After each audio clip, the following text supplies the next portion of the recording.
What girl statue facing the bowl? What? Jonathan Giroux, he's a radio show host. We have thrown him into the hot seat today because, honestly, we just wanted to talk about the real estate finance game, and he was in the green room. So, here, unscripted, you got your radio show coming up. Yep. All right, man. No, seriously, what about the bowl? Yeah, so there, the bowl. You got the little girl. It's a statue, like staring down the bowl. Can I Google this? You definitely can. It's big news. Okay. It's big news. It's not big enough news to make it here, though. You know, that's the thing. Seems big enough. You brought it up before the show. We're talking about it now. Hey, man, so Jonathan Giroux, he hosts the JJ Show on KCBQ. What's the latest with your radio show? The radio show's great. You know, bringing on people that know more stuff than I do, right? Yep. Professionals. That's my key to success. makes it much easier. Talking about finance, real estate, good cause. You know, talking about good things that are happening. Tonight we'll be talking about grand opening events in San Diego. Well, you introduced job us to creation. Joanna Robinson. Yes, I did. Yeah, so we learned a lot Amazing from company. her earlier, all this Yeah. tech stuff. You guys, last time I think you were on the show, you talked about some tech advancements in the mortgage space. Yeah, and in technology, right? I mean, you know me, I'm a technology dummy, right? I mean, that we know for sure. I was like the last guy to give up my BlackBerry. Took a minute. Yep. It took years, right? But what's cool is in the mortgage space, I'm actually excited about it. I've really embraced it, and consumers are embracing it, and it's technology.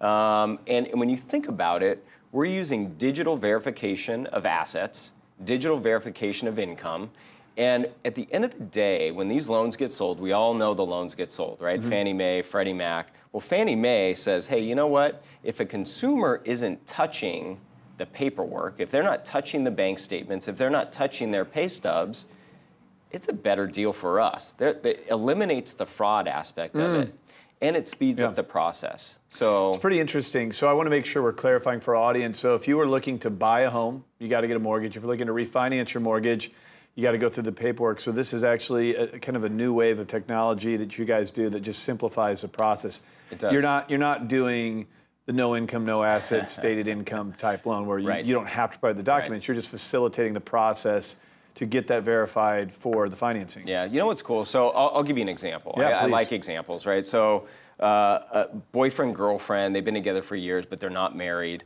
And they have like 12 bank accounts between the two of them. They're buying a house. And it's like, I meet with them. Hey, you can give me all 12 bank accounts, 2-month statements. And all pages. All pages, right? A lot of paperwork. Or I can send you each a link.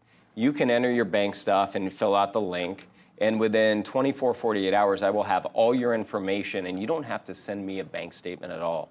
And they just closed on their house today.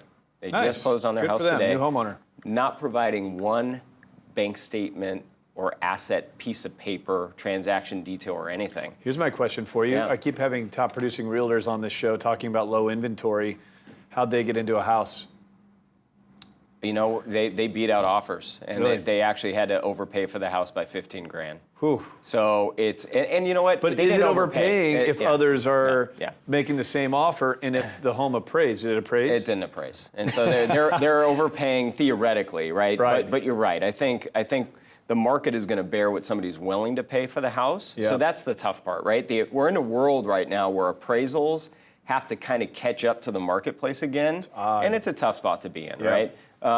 It's tough to advise a first-time home buyer that you need to make an offer above listing price if you want to get into a home. And potentially hope that the appraisal doesn't appraise and that they'll get it for less than they're really offering on it, because that's a game that people like to play. Actually worked out in their favor. Well, it doesn't always work out in their favor. Because then you have to negotiate the deal with the seller, and you get a seller that's hard-nosed. That's right. Interesting.